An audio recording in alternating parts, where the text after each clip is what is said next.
Okay, so this video is going to be for anybody who likes my videos or is experiencing writer's block. Just wait till the end. I got to I got an email with Janice Kwan, one of the composers for the game of Tunic, and she had some very insightful things to say. I'll put all the questions in the description below, along with some of hers and Lifeformed links. Hers and Lifeformed links. I can't say that right. I don't know why that sounds weird when I say it, but I'll put their links below, including their Bandcamp. You should support them there, and I'll explain why a little bit later. But yeah, I hope you guys enjoyed this video, and this was a fun video to make. So anyway, she gave some great insight on the creative process for this project of making the, music for Tunic. I don't know if you guys can hear my son out in the background. He's having a bit of a temper tantrum, and my dog is being a butthead. Anyway, that's neither here nor there. I wanted to talk about Tunic because the game is so great. It's fantastic. It's heavily inspired by Zelda, if that's not kind of obvious, given that you're in a green tunic and you have a sword and a shield, and it plays similar to like the old top-down Zelda games. And Tunic is probably one of the best games I've ever played, next to Horus. If you guys are familiar with me and my favorite indie games of all time, I put Horus on a high pedestal. I don't know if you guys can hear my son screaming in the background, but he's having a bit of a tantrum right now. He's upset that he can't get inside the chemical closet to drink all the chemicals as toddlers do, And then they have to get upset about it, and they're like, oh, I just want to, have to call my homies at the poison control center. And I'm like, no, you can't do that. And he's like, well, why not, idiot? And I'm like, listen here, buddy, you're like 16 months, 18, well, no, you're 22 months now. Can you not be so cringe with the chemical closet? And he's like, you know what? I'm gonna do whatever the hell I want. Anyway, tangent over. So my dog is gonna be squeaking his toy for this section of the video. I don't know if you guys can hear it. I'm sure you can. He has this big blue ball that just squeaks. But the music of Tunic is phenomenal. It is so good. I can't even describe why I like it so much. It's got a cool, almost ambient feel, but with heavy melodies and insane harmonies that are just so nuts. But it also feels very ambient and mysterious, and almost like has like a dream type of quality to it. And it's really cool. I really like it, especially when you first wake up and you're on the beach. You get that first song. What is that song called? Let me look it up. It's called Memory of Memories, and that song is stupid good. It's really cool. It's amazing. It's it sets the tone of the game, the pace of the game, and even like on a tempo wise, it matches like the action of the game in this similar fashion, which I thought was pretty interesting. So I think Janice Kwan and Lifeformed did a really good job with that. This brings me to one of my main points of the video. I wanted to talk about the song Bone Stratum. It's freaking insane. It starts off with like this cool, I guess it would be a synth sound, a cool, simple, just harmonious, ominous tone synth.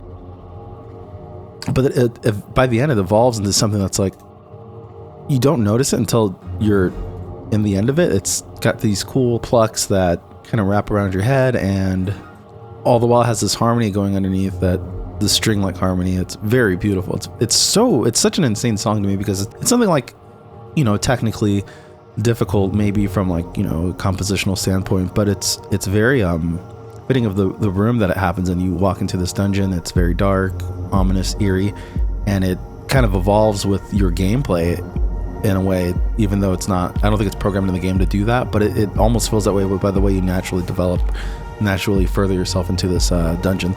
And I thought that was kind of insane, and I didn't notice it until I went back into the same area to go, because I got lost, and I was like, holy shit, this song's fucking crazy good.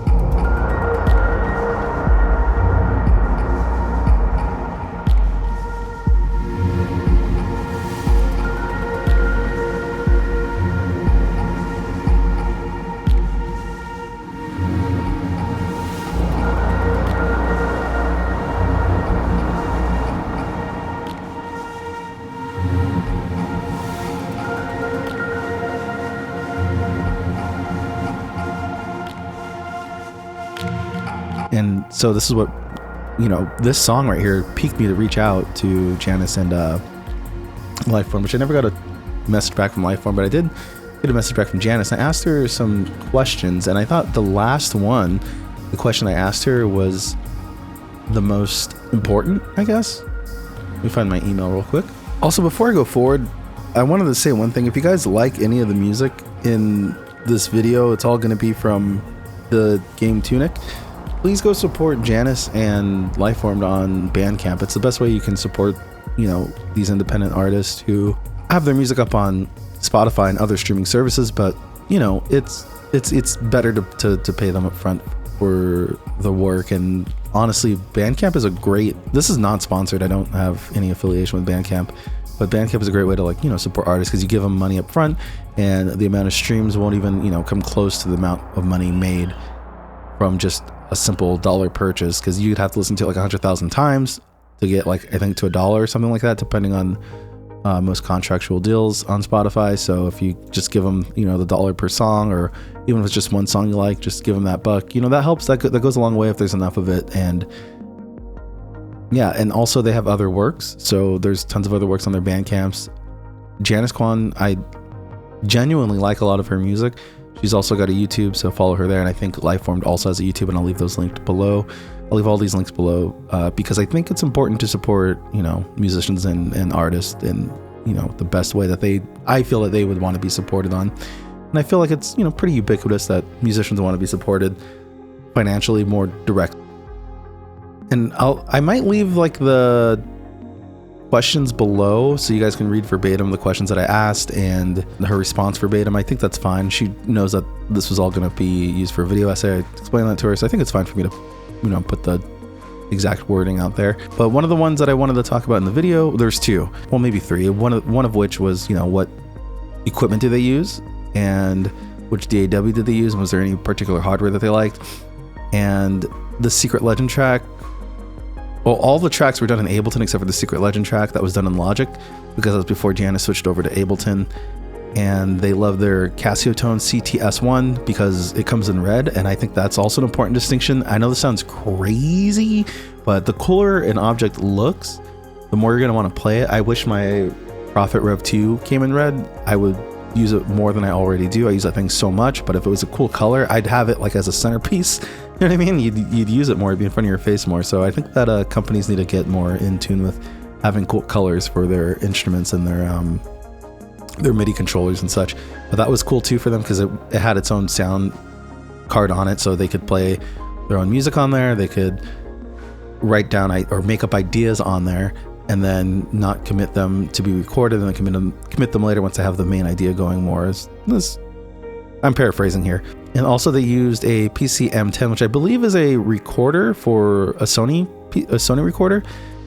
And they would collect sounds when they would walk around, and they didn't use any hardware since they used all these sounds, and they would sample them into instruments. And I think that's really cool. I don't think that's done maybe enough, because you get some really cool, very unique to you sounds, and that's a great way to make your own sounds, and you get something more personal and unique.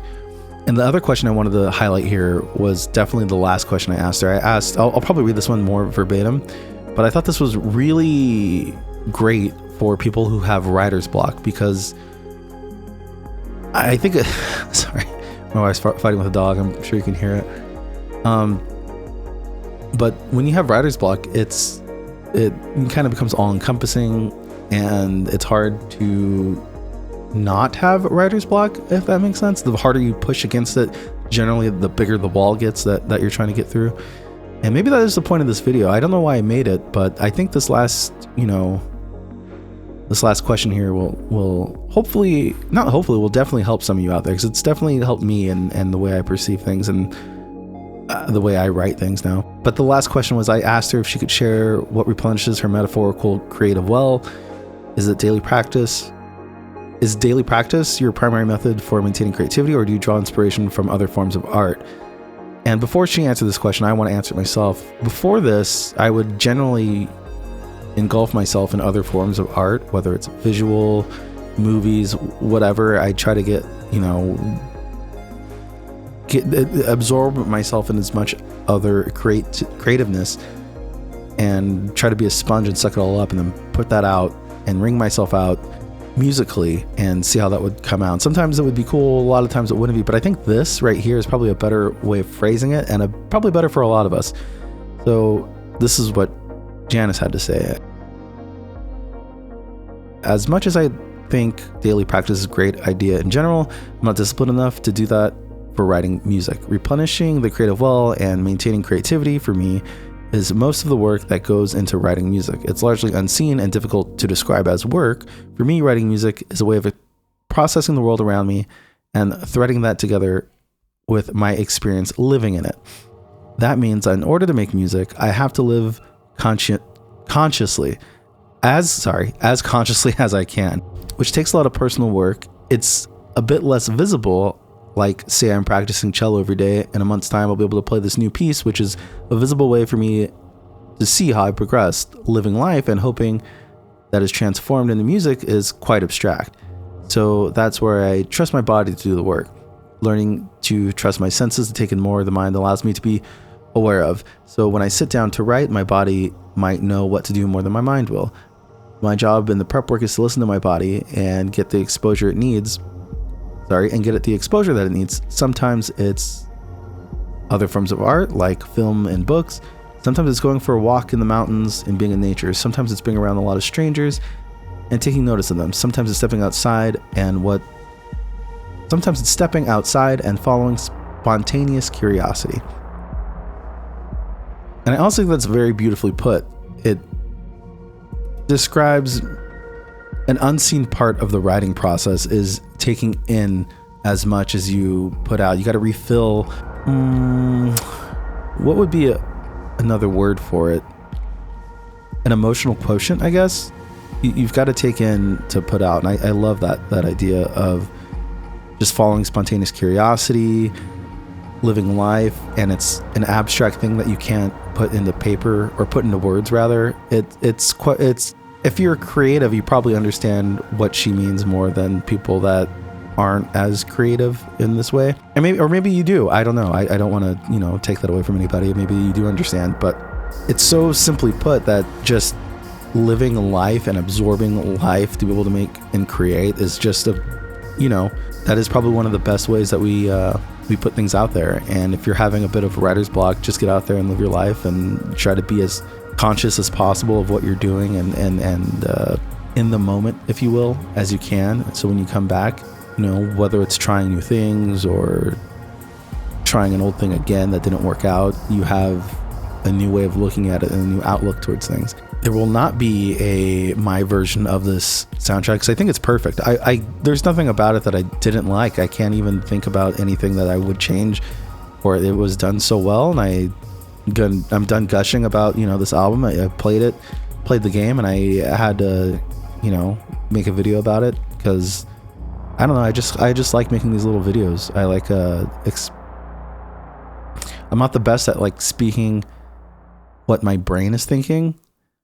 Probably why I make music, but I'm trying to get better at it, and I think these videos help a lot. So yeah, I've been having fun making these. But the next one I'm going to do is going to be I think Cult of the Lamb. I'm really enjoying that game, and I love the music in there, and I just want to make my own thing for it. I think that another great score, 99% of it I really, really like. So yeah, anyway, I'll see you guys soon. What'd you guys have for dinner? And yeah, bye.